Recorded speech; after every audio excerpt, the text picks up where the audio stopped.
Ano po yung action natin dito na nag-claim na nga sila nung para sa magkano lang yon, tapos 1,000 pesos lang po. Pero pinapunta doon sa isang area. Paano po yung ganong klase, sir? Tama po ba yung ginagawa ng LGU yata yon or what? Bago tayo magpatuloy, huwag kalimutang mag-subscribe sa aking channel.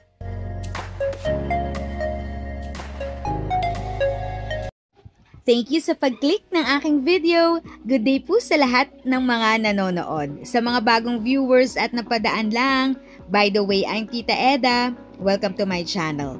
Ang channel na maghahatid sa iyo ng dagdag kaalaman tungkol sa government services, bagong mga balita at informative videos na galing sa legit na resources. Mag-subscribe na para updated ka. Flagship projects of our president is digitalization, and then how will it, paano po ito po-promote dun po sa 9 core programs, like, and then, kasi meron po diyang underlying problem na digital literacy. So how can we make sure that it's beneficial and convenient to senior citizens? Thank you. I was teasing DGG Cap when I said necessity is the mother of learning.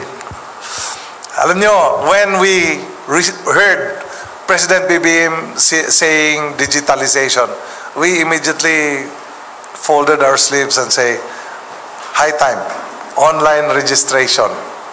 So ngayon, in just several months, nagkaroon na kami ng 3.2, more than 3.2, aabot na ng 3.3 in 2 days. Registrant ng mga senior citizens. If the number of seniors based on PSA is 9.2 or 11.6 based on COMELEC, practically about 12 million seniors, I think by way of the necessity of enrolling, matuturuan natin one way or the other. But like I said, if there are 11 million OFW and they communicate to our country, the seniors are involved in the communication process. Zoom, Messenger, Viber, and all. Slowly, dahan-dahan, creating the necessity for our seniors to learn. Sa barangay namin, may nagbahay-bahay nga po, sir, at talagang yung hindi na po na nakakalakad ng mga senior citizen po doon para mag-door to door. And then, para nga daw po na hindi na sila mahirapan. Ang nakita ko lang po, ang nakakalungkot, ano po yung action natin dito na nag-claim na nga sila nung para sa magkano lang yon, tapos 1,000 pesos lang po. Pero pinapunta doon sa isang area. Paano po yung ganong klase, sir? Tama po ba yung ginagawa ng LGU yata yon or what?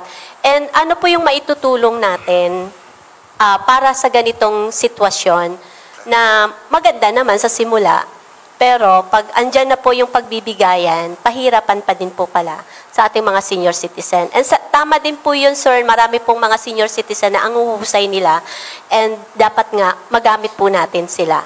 Thank you po. Yeah, well, the good thing about it is wala pa sa amin ang trabaho. Our fear therefore is pag na-transfer sa amin, yung tanong mo, direkta na sa amin eh. Anong gagawin nyo? May pinapareport nyo sa gymnasium yung mga seniors na hindi nga halos makakalakad. So we are actually preparing ourselves. We are learning, nag-due diligence kami, nagbe-benchmarking kami, and we realize the cellphone has lots of help eh. Baka pwede nang i-QR code natin. Di ba?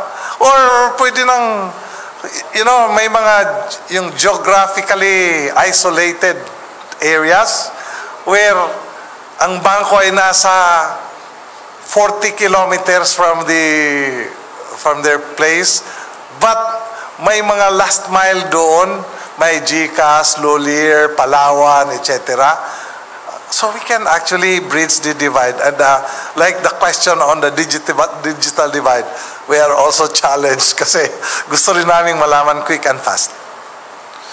But right now, pag may ganong feedback, please let us know.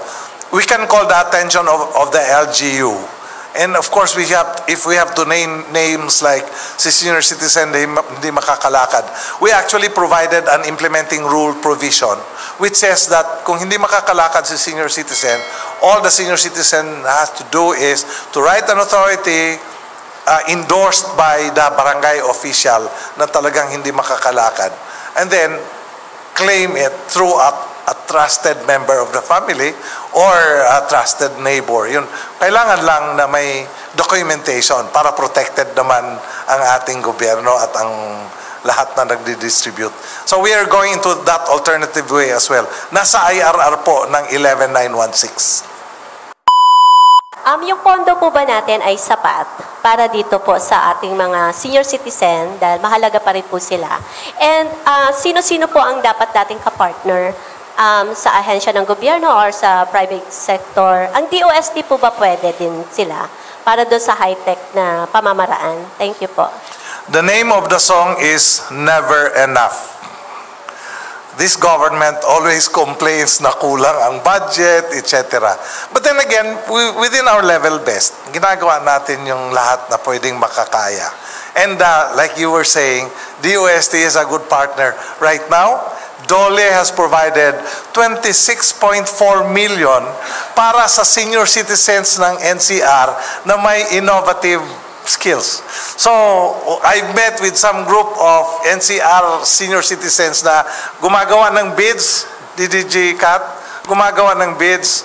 And so, I said, this is good, and they're doing business with it. But then I called their attention. Alam nyo, nasa gilid lang kayo ng Pasig. May mga lumulutang dyan na green. Ano yan? Water lily. Gawin nating baskets. Now, it's aside from bids, they're doing basket making. In other words, kayang-kaya pa ni senior citizens and we can go into enterprise development. If sa tingin mo, natulungan ka ng video ko na ito, nakasave ka sa oras mo, you can click yung thanks button at any amount ay malaking help sa pag-grow ng channel ko. Yan lang po muna ang aking update. Sana ay nakatulong na dagdag kaalaman ang aking shinare today. Ang goal ng aking channel ay mag-create ng awareness. Kung ganitong mga topic ang gusto mo, panoorin mo ang mga videos ko na ito.